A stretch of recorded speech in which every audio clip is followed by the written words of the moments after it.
because it's a work in progress to be part of a perceived minority in a science field in particular.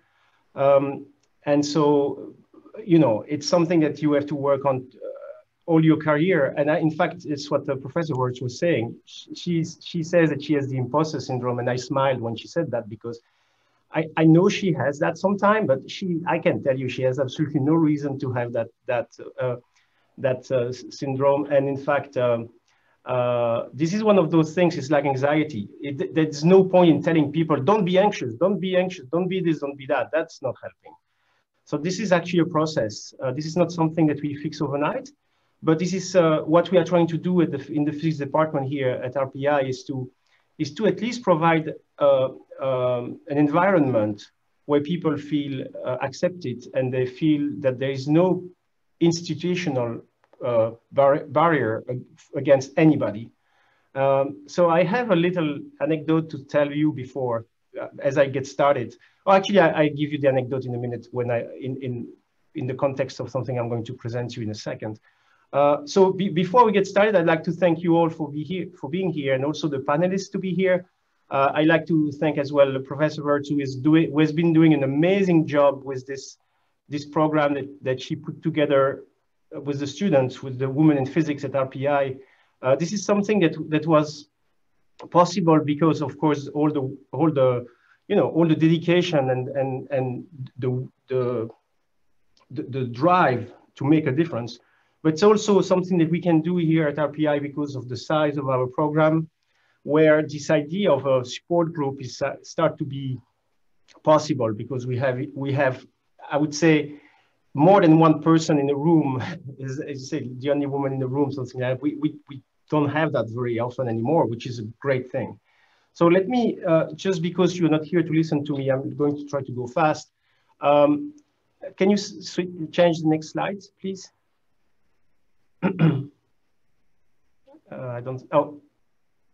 Okay. So these are all the people in the department, just to let you know that that's how the department is how it's composed. And you can see Professor Wirtz there on the second row, on the fourth on the right. One person that was missing from this list is actually our president. So President Jackson is actually a physicist. I mean, she's a physicist by training. Now she's been the president of RPI for 20 years now. And so I usually don't put her on my slides because that would give the impression I'm her boss, which is not exactly true. I mean, the president is probably still my boss, at least a few levels. But anyway, this is always a joke we have among us, and even a joke I have with the president sometime when I meet her. But the thing is that this is the group of people we have, and what's nice about this group is that we cover many different fields of physics. And one key thing that we do at RPI, and I'm going to let the student to confirm or not, is that students can actually do research as undergrad very early on. And so because we offer such a broad variety of research areas that allow many students to find where they feel most comfortable and where they see a path forward. So the next slide, please. So I have to show this because this is something that came last week. This is a ranking of the undergraduate programs in the United States, and we used to be fourth on that list, and which was already pretty good, I would say. But now it looks like the last ranking, and I actually put this afternoon. So this has been not updated downward. We actually listed second here. So that's all great. At least that shows that we are doing the right thing. This is in large part because of how happy students are after they graduate from RPI. And when I say happy, I'm talking about not just professionally, but also actively as member of the society. And this is where I would like to tell you a quick anecdote. It was a student called me after the ranking was released, and she's actually a minority. She's a student who just graduated from our program last year, and she said, "Professor, I'm really surprised because in the statistics, clearly I don't show there. because of a double minority status, I would say. She didn't show in the statistics that were published. And I told her, well, you know, I'm sorry about this, but you should know that you are not a statistics, and nobody is a statistics. Our goal is not to increase statistics or at RPI, is to increase the statistic in general in physics. And what we do, we treat people individually. We treat them with their background, we treat them with the difficulties, with their specific need, and also students who are need can be upward, can be to catch up, anything like this. So we really tailor everything to our students. And so the main thing is to tell students they are not statistics at all. That's not at all the way we treat students. And again, I will let our student to comment on that if they wish. So the next slide. Okay, so this is our building. So it's easy to recognize the building in the physics department because there is usually a telescope on top of the building. So that dome there is not where we put students who failed their quiz in thermodynamics. This is oh, maybe we should start to do that. But this is where, and Grace is like, no, I don't want to go there. Okay, so it's pretty cold in the winter there. But this is another group of students who work there, and I think that we have a number of undergrads who are actually involved in this in the RAS, which is the Rensselaer Astronomical Society. So this is not about me here talking. I'm really glad to do this introduction. When Professor Wirtz asked me to introduce this, I was very happy to do it. But I'm going to let her run the show because she's responsible for the entire program here. One thing I'd like to tell you though before you continue, and I'm going to stay online. So if you have questions, you'll ask, but I'm not going to take over anything. Is to say that you are really lucky to have Professor Wirtz is part of this. And today she's an excellent scientist, but not just that, she's also a person who actually has strong belief in changing things for the better. She was probably a bit nervous now because, as you know, in the department, in academia, we go through the tenure process. So we are working on the tenure package right now. So basically she did all the work for 6 years, extremely hard. So she basically did all her job, and now it's my job to close the deal. So she shouldn't be too nervous. So that's good. No imposter syndrome, please. And then anyways, take advantage of her being here with you and ask questions also to students. And I think I already spoke way too much. So I'm going to stop here and I'm going to give the mic to Esther. Well, Professor Wirtz, sorry. Thank you. Thank you, Professor Meunier, for the encouragement. I will try not to have imposter syndrome, but as you said, that's not such an easy thing to just convince you to stop that. So before we go back to the Q&A, I just wanted to do a quick overview of the program in general. So our goals, or our goal as a physics department is manyfold, but here are some of the things that we do. So we teach introductory and elective classes for all majors. We obviously teach classes for our own majors and mentor our students, both majors and minors and master's students. We prepare, or we try to at least prepare undergrad students and graduate students for employment, and undergraduate students for graduate programs. And then a big part of our work is also to perform groundbreaking research, publish papers, present at conferences, and mentor PhD students. So we have two separate programs that are similar, but I'll go over some of the differences in the next few slides. So we have we offer a Bachelor's of Science in Physics and in Applied Physics. And then we have minors in Physics, Astronomy, and Astrophysics. And we also offer graduate programs, so both a master's and a PhD in physics.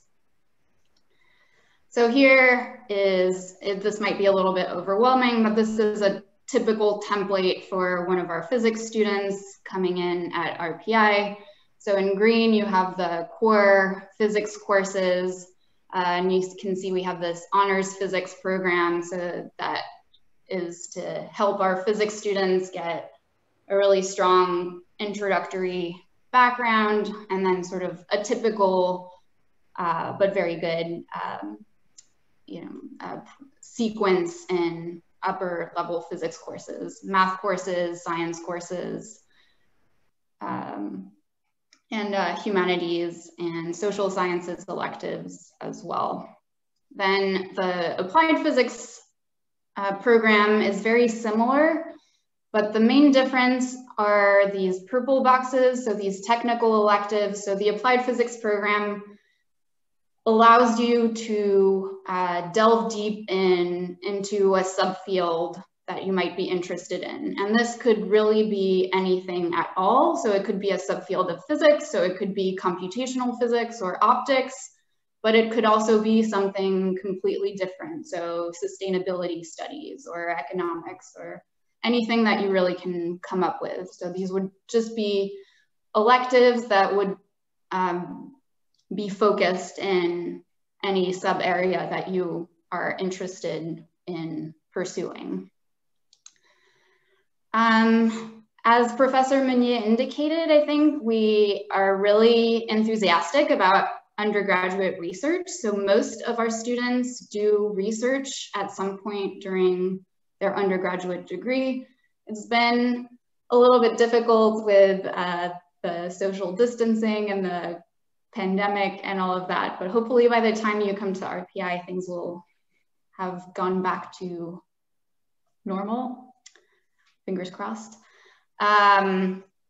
So undergrads do research in our labs. They play really important roles. You can do research for credit or for pay or just for the fun of it.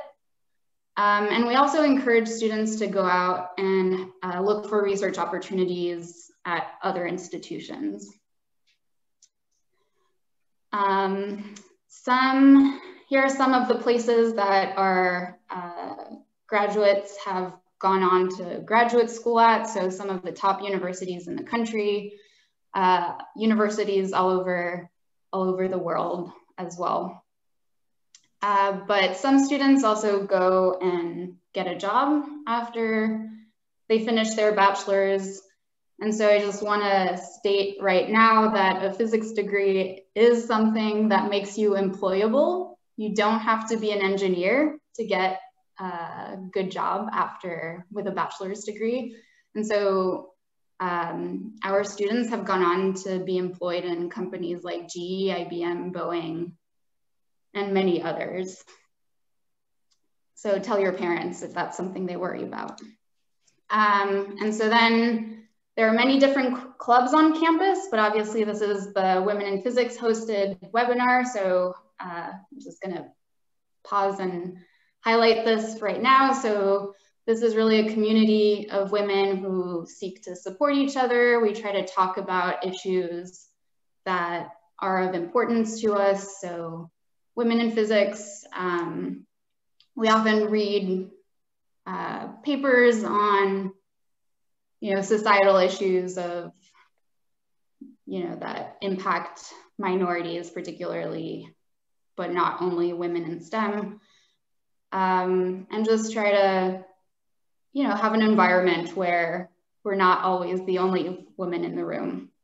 And so the students can tell you a little bit more about that later.